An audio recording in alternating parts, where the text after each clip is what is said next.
अस्सलाम वालेकुम गिराइयों, क्या हाल ने? ठीक ठाक हो, खैरियत है? तो आज असी अपने इलाका छछना का बड़ा खूबसूरत ग्राम है برازئی برازئی मैंने मुनीब भाई खूहें थे तो मुनीब भाई खूहें थे कारखाना जी जो सिवैयां जड़ियां वो बननियां नो। अज तुम दसने हैं कि उस कारखाने जी सिवैयां नो वो कैजल बननियां। तो इस वेले आने जी असी अपने रुचने ग्रां जा भोले हो ये असी भोले तो रहने पैने इतों सजे मोड़साम برازئی ग्रां तो ये भोले तो राइट साइड आओ ना जी तो ये आ गया ने برازئی ना जो मैन रहा है भोले तो 3 रात तकरीबन मैन برازئی में तो उस चौका ये राह ने इस राह से वैसा है सीधा برازئی ना मैन जो ग्रां ना चौक के उधर वैसी हो तो ये ग्राइयों आ गया ने برازئی ना ग्रां इलाका छछना जो ग्रां برازئی हो ये ग्राइयों आ गया ने برازئی ना ग्रां तो हम برازئی ने ग्रां चो पे लगने आने ऐसी हो ये ग्राइयों برازئی आ गया ने मैन चौक इतों सारे सजे तो ये सजे हो गए अगे थोड़ा जी अगे वैसा तो आ गया सी फिर मुनीब भाई और कारखाना तो ये ग्राइयों आ गया ने برازئی ने विच मुनीब भाई और सेवियां ने कारखाना तो माशाल्लाह बड़ा फिट तो सफाई ने बड़ा ना मैं पसंद आया ना सिस्टम तो ये पंजाब फूड अथॉरिटी वाले ना इधर आके तो चेकिंग शेकिंग भी करने रहने ना बड़ा है ना फिट बनाए हैं इधर सिस्टम साढ़े इलाका छछ ना ये मैदा पे प्रतीना ने ये सारा आ गया ने मैदा ये मशीन पे पैना ने मैदा ग्राइयों आटा पे गुनीना ने पे मैदे ने पे पानी पैना ने रंगे वाला ये इसे येलो कलर पा के ना जी तो ये सीवियां ने जरा उसी मैदा वो गुनी सी इस मशीन ये जो मैदा गुदे है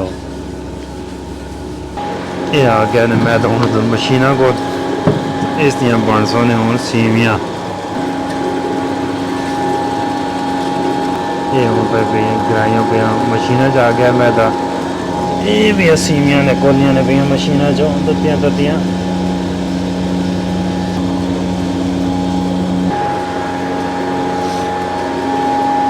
ये हूँ पे डने सुख सुन उस तो बाद वैसा ने फिर पटीच ये आ गई ने मोटियां सेवियां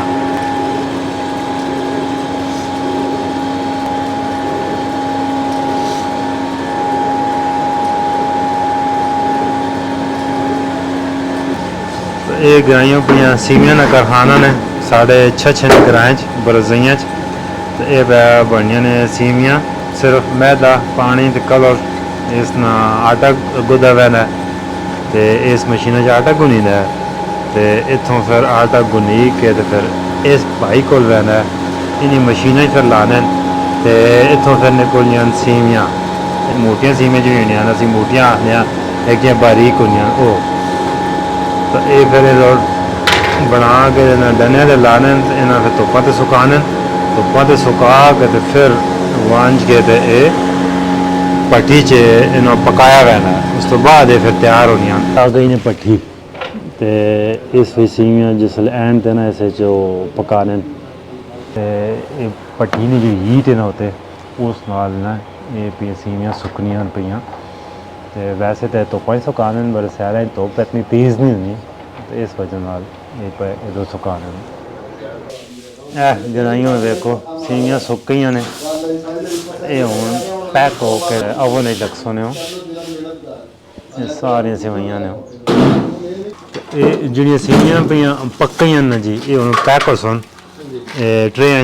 तो ये वैसों ने फिर ओवन पक सोने 12 घंटे उधर ओवन उस तो बाद फिर ये फिर तैयार हो सोने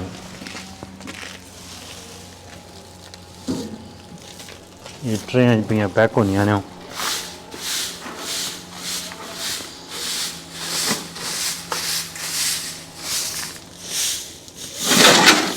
ये सारिया ट्रे जड़ियां ना जी रेडी हुई ने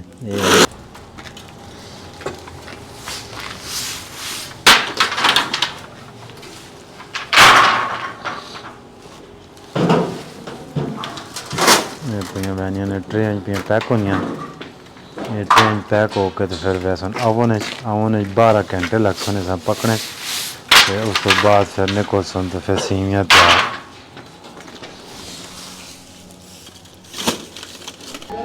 ਇਹ ਆ ਗਈਆਂ ਨੇ ਉਹ ਗਰਾਈਆਂ ਨਿੱਕੀਆਂ ਸੀਵੀਆਂ ਦੁੱਧ ਵਾਲੀਆਂ ਜਿਹੜੀਆਂ ਦੁੱਧ ਤਿਆਰ ਹੁੰਦੀਆਂ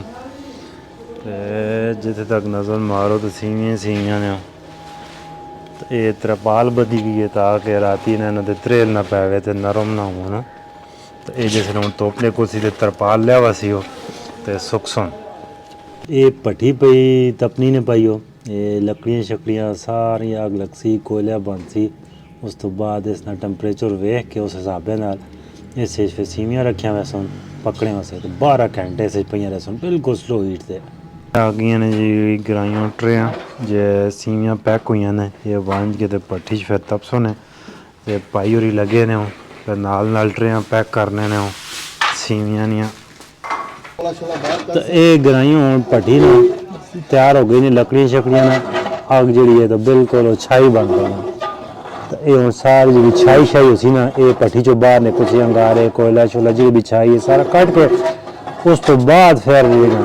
ਇਸ ਫਿਰ ਸੀਵੀਆਂ ਪਾਈਆਂ ਵੈਸੇ 12 ਘੰਟੇ ਭੱਠੀ ਪਈਆਂ ਵੈਸੇ ਤੇ ਤਾਂ ਫਿਰ ਤਿਆਰ ਹੋ ਸਕੇ। ਇਹ ਲੱਕੜੀਆਂ ਨੇ ਜਿਹੜੀ ਛਾਈ ਆਈ ਨਾ ਗਰਾਈਆਂ ਇਹ ਆ ਗਈ ਨੇ ਬਾਹਰ ਸੈਟਿੰਗ ਕੀਤੀ ਅਸੀਂ ਸੀਵੀਆਂ ਰੱਖੀਆਂ ਵੈਸੇ ਕੁੱਕ ਹੋਣੇ ਵਾਸਤੇ ਉਹ। ਤਾਂ ਇਹ ਗਰਾਈਆਂ ਹੁਣ ਪਈ ਛਾਈ ਜਿਹੜੀ ਹੈ ਨਾ ਬਾਹਰ ਨਿਕਲਣੀ ਨੇ ਭੱਠੀ ਹੋ ਗਈ ਨੇ ਸਾਫ਼। ਇਸ 'ਚ ਹੁਣ ਸੀਵੀਆਂ ਨਾ ਸਟਾਕ ਕੀਤੀਆਂ ਵੈਸੇ ਤਕਰੀਬਨ 50 ਮਣ ਸੀਵੀਆਂ ਇਸ ਭੱਠੀ 'ਚ ਆਣੀ ਹੋ। तो ये ग्राइयों पट्टी बिल्कुल हो गई है साफ। तो हूँ ऐसे सीवियाँ रखे सन जोड़ियाँ वैसा ऐसे हूँ ग्राइयों पे सीवियाँ ना स्टैक हो सने पट्टी पे स्टैक होनिया ने सीवियाँ।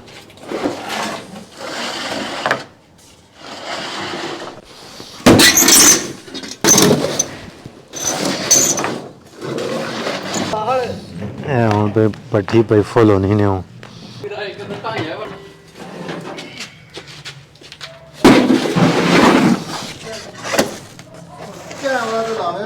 भट्टी हो गई ने नाल पे रखी ने सीवियां भी आ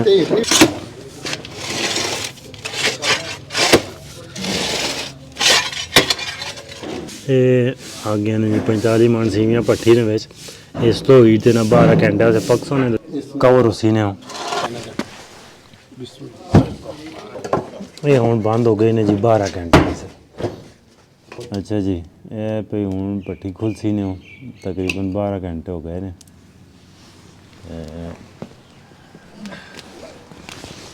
सीवियां सारियां पक्कियां ने हुण निकल सन बाहर।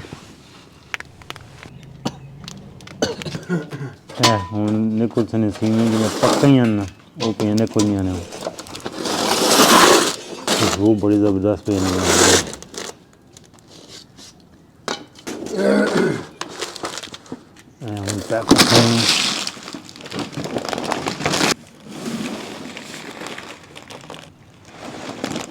ये हो गए हैं सीवियां पैक। कितने किलो में ये जो होगा 30-32 किलो। अच्छा 28 किलो भी हो सकता है। ये उन्होंने क्या गोदाम है तो ये आ गया ना ग्राइयों गोदाम जो माल तैयार होता है ना वो इधर आके स्टाक हो आना है। उस तो बाद फिर जी डिमांड होती है उस हिसाब के नाल फिर निकलना रहना नाल इन्होंने को ना सीवियां ने 3 साइज़ होंगे बिल्कुल बारीक दरम्याना ते कम मोटा। स्टाक आ गया ने जी चिट्टियां सीवियां ने मोटियां जड़ियाँ करने के बनियां ते नूडल्स वास्ते भी।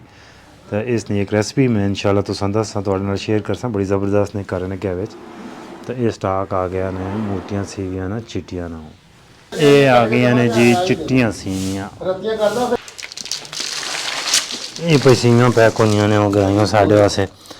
ये आ गई ने जी साढ़े चिट्टियां सीवियां असीं हुण कर रहे हैं खड़सा ने ते पकासां करने के पैक होइयां ने रेसिपी फिर तुहाडे नाल भी शेयर करसां बड़ी सिंपल तो बड़ी ईजी जी रेसिपी है। ये असीं अज आए जी मुनीब भाई होरें कारखाने ये आया ने साढ़े वास्ते गिफ्ट तो ये स्पेशल चिट्टियां सीवियां ये इंशाल्लाह तुहाडे नाल रेसिपी भी शेयर करसां बड़ी फिर घर ने कहे च संभालसां ते बड़ी मेहरबानी मुनीब भाई बड़ा मज़ा आया।